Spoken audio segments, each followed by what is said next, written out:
네, 오늘 정치여담 여담은 김진욱 전 더불어민주당 대변인, 정광재 국민의힘 대변인, 또 SBS 박준호 논설위원과 함께하겠습니다. 세 분 어서 오십시오. 안녕하세요. 네, 이재명 대통령이 취임 이후 처음으로 국무회의를 주재했습니다. 인수위 없이 정권이 출범한 터라 첫 국무회의는 윤석열 정부의 강요들과 함께 진행했는데요. 어떤 메시지를 남겼는지 먼저 들어보겠습니다. 좀 어색하죠? 우리 좀 웃으면서 합시다.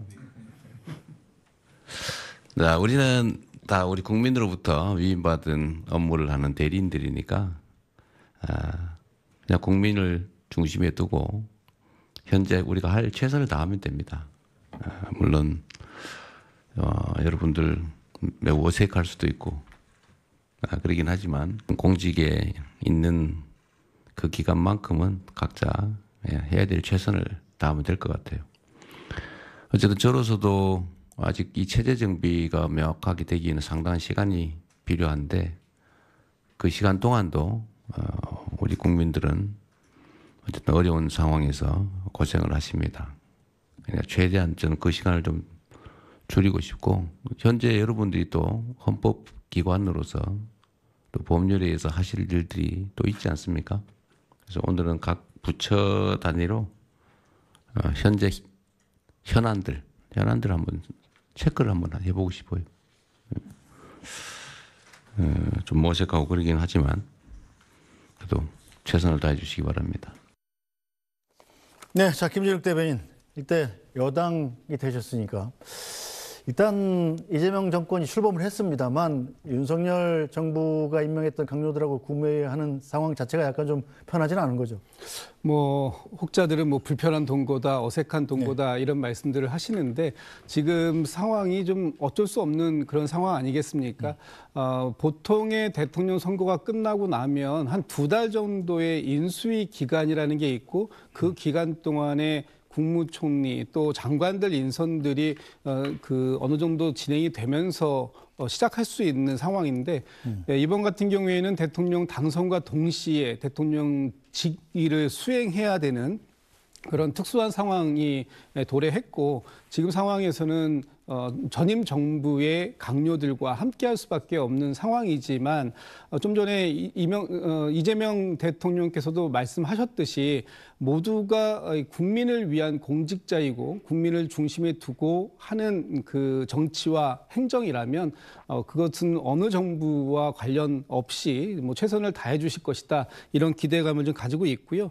지금 현 국무위원들의 적극적인 협조도 기대하는 할 수밖에 없는 그런 상황이다라고 보고 있습니다. 네, 저 국무위원들도 회의 구성 요건도 있고 그렇기 때문에 자, 열심히 협조해 줄 걸로 기대합니까? 정광재 대변인 보시는 어때요? 공복으로서 당연히 해야 하는 몫이고요.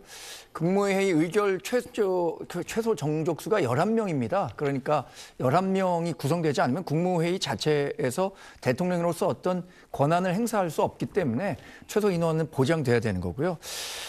다들 사의를 표현했었는데 박성재 법무장관만 사표를 수리하고 나머지 분들은 반려한 것도 거기에 원인이 있다고 봅니다. 박성재 법무부 장관 같은 경우엔 계엄에서 일정 부분 역할을 했었던 것 아니냐라는 의혹을 받고 있고 또 이재명 대통령이 과거 자신의 정치적 위기를 항상 기승전 정치 검찰 이 프레임으로 돌파해 왔는데 검찰과 법원을 관리하는 주무 부처다 보니까 박성재 전 법무부 장관의 사표만 수리한 것으로 알고 있습니다. 네, 자 박준호 논설위원, 일단 전례가 좀 있는데 지난번 문재인 대통령 때도 탄핵으로 갑자기 취임하게 되면서 전 정부 강요들과의 동거가 상당 기간 좀 계속됐던 사례가 있죠. 네, 그때도 한 190일 이상 조각을 하지 못했었는데 사실 이번에도 이제 인수위원회 없이 출발을 했기 때문에 어려운 점이 있습니다. 그래서 어제 보면은 이제 국무위원들이 일괄 사표를 제출했지만 이재명 대통령이 박성재 법무장관의 경우에만 이제 사표를 수리를 했는데. 이 부분은 이제 박 전 법무장관 같은 경우에는 그 12.3 계엄 당시에 이제 안가 회의에 참석한 정황이 있고요. 네.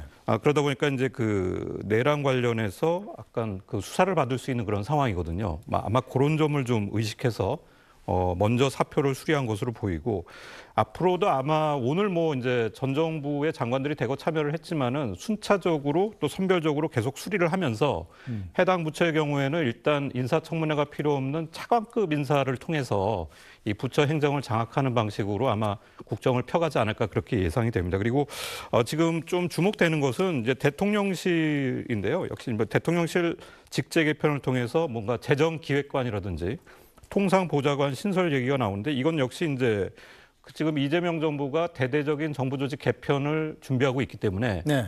이를 위해서는 또 이제 정부 조직법 개정이라든지 여러 가지 절차들이 필요한 만큼 일단 이제 차관급 인사와 대통령실의 직제 개편을 통해서 좀 국정을 장악하는 그런 과정을 생각하고 있는 것 같습니다. 네, 자 이런 상황에서 이재명 대통령이 어제 용산 대통령실을 평가한 발언도 주목을 받고 있습니다. 지금 용산 사무실로 왔는데 꼭 무덤 같습니다. 아무도 없어요. 필기도구 제공해 줄 직원도 없군요. 컴퓨터도 없고 프린터도 없고 황당무계합니다. 네, 자 김진욱 대변인 일단 직전까지 대통령이 업무를 보던 곳이잖아요. 근데 왜 사무직기도 없어집니까? 글쎄 뭐 대통령 지금 대통령실 안에 네. 어떤 상황인지 어제 대통령의 말씀을 통해서 처음으로 저희가 이제 내용을 알게 된 것인데 일부 비서관실은 아마 집기나 이런 것들이 있었다고 합니다. 방송 보도에 의하면. 그런데 지금 대통령 집무실에 대해서는 치워도 비워도 너무 깨끗하게 비워놔서 연필 하나 없더라라는 말씀을 하실 정도로 치워놓은 것 아닌가 이렇게 생각이 드는데요. 저희가 최소한 그 대통령실이라는 곳이 국정의 가장 중심축 역할을 하는 곳이고 네. 또 새 정부가 들어온다고 하더라도 이 정부의 연속성은 이어져야 하는 것이기 때문에 어떤 인수인계랄지 이런 여러 가지 것들에 대해서는 사전에 준비를 좀 해 주셨어야 되는데 전혀 그렇지 않았다라는 부분들이 이제 확인이 되는 것이고요. 심지어는 어떤 그 업무 인수인계 매뉴얼은 고사하고 개미새끼 한 마리 사람 한 사람 없어서 누구에게 뭘 부탁하거나 들어볼 수 있는 상황도 아니었다.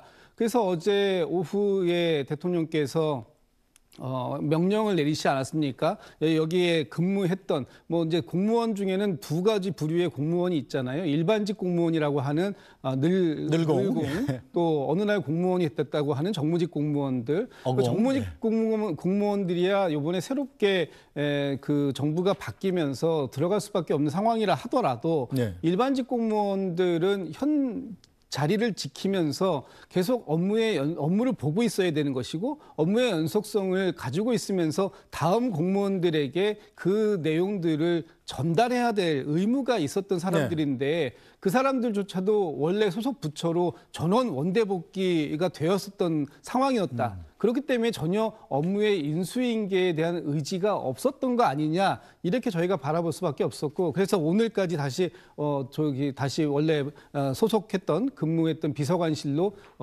출근을 다시 하라는 명령을 내릴 수밖에 없었던 이런 좀 황당한 상황이 어제 발생했다라는 것을 확인한 거죠. 네, 자 정광재 대변인 보시기엔 어떻습니까? 지금 여권 일각에서는 일부러 자료를 증거인멸을 하려고 했던 것 아니냐 이런 의심까지 하고 있는 상황이잖아요. 저는 업무 인수인계가 보다 철저히 이루어졌어야 한다는 점에는 완벽히 동감합니다. 국가 운영이라는 게 한시도 공백이 있어서는 안 되기 때문에 특히 대통령실 같은 경우에는 더 그렇죠.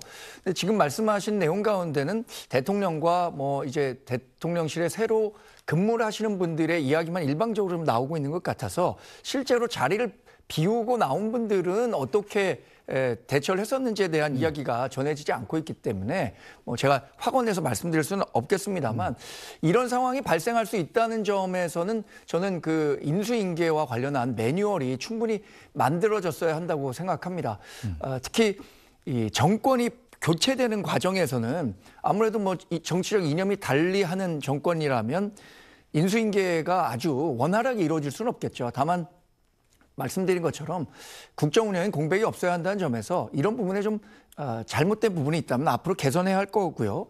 또 인수인계를 하는 과정에서는 인수를 하는 사람의 역할도 있지만 인수를 받는 사람의 네. 입장도 있을 겁니다. 인수를 받는 뭐 예를 들어서 먼저 임명된 사람들이 보다 좀 철저히 준비했었어야 하는 것 아니냐는 생각도 해봅니다. 네, 저 박준원 노조련 일단 대통령실은 원래 그쪽 업무만 담당하는 분들이 있고 네. 각 부처에서 또 공무원들을 파견받아서 일을 하잖아요. 네. 대개 부처에서 이 대통령실로 파견 간다 그러면 나중에 승진에도 도움이 되고 해서 서로 가고 싶어 했었는데 이번에는 갔던 분들이 다 이제 다 돌아와서 다시 복귀 명령을 내렸답니까?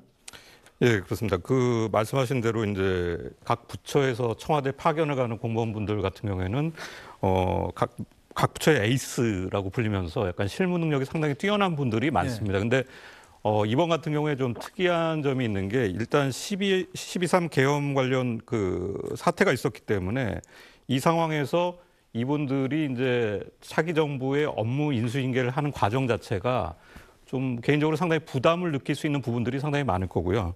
또 여야 정권 교체가 될 경우에는 이 파견직 일반 공무원들 같은 경우에는 상당히 그 소속 부처로 돌아가서도 좀 뭔가 이게 챙겨준다 그럴까요? 약간 이제 우대를 받지 못하는 경우가 많습니다. 그래서 어떻게 보면은 빨리 복귀를 해서 좀 본인의 좀 보직이라든지 위치를 좀 챙겨야 되는 그런 상황도 좀 생기거든요. 그런데 이제 제가 듣기로는 이번에 이제 대통령실의 그냥 정무직 공무원들 가운데는 그 사실 계엄 사태를 겪으면서 스스로 좀 미리 좀 사직을 했던 경우도 상당수 있는 것으로 보여요. 그래서 그런 과정이 겹쳐지면서 이런 상황이 벌어진 것 같다고 그렇게 보여지고요. 그래서 이런 상황 같은 경우에는 뭐 일단 이재명 대통령이 파견 공무원들에 대해서 복귀 명령을 내렸고 지금 원래 이게 189명 정도가 있었는데 각 부처에서 이미 이제 다른 업무를 맡게 된 분들, 사정이 있는 분들을 빼고는 대부분 이제 복귀한 걸로 그렇게 알려지고 있습니다. 네,